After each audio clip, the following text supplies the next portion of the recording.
Ce concours, il va dans ce sens. Pourquoi? Parce qu'on a besoin d'inclure, j'ai envie de dire les générations futures, mais celles qui sont déjà présentes, celles qui sont à l'école, celles qui sont à l'université, parce que c'est ces gens-là, peut-être, qui iront sur Mars. C'est sans doute pas moi.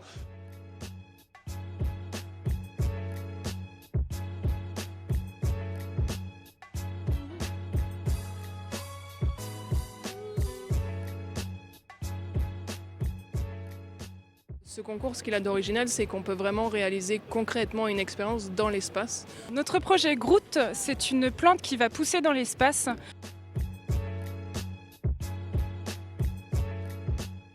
En transmettant des messages de la personne partenaire de Thomas Pesquet. Notre projet, alors en fait, c'est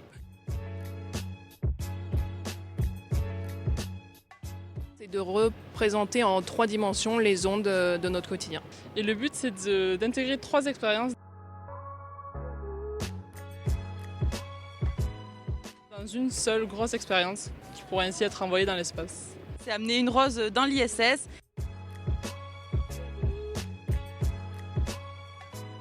Et associer à cette rose le toucher, l'odorat et le visuel de la rose. Et ensuite, en arrosant et avec le temps, la tulipe va pousser et dévoiler des mots qui seront inscrits sur le tube. Cette idée, c'est venu de la collaboration avec beaucoup de partenaires qui ont eu envie de travailler sur le végétal. Et plus on avançait, à la rose, au Petit Prince, à associer les deux. Et en collaborant avec tous les scientifiques, on a établi un protocole, une expérience et c'est né de ça. L'idée du projet, c'est venu par une deuxième année qui a commencé ce projet.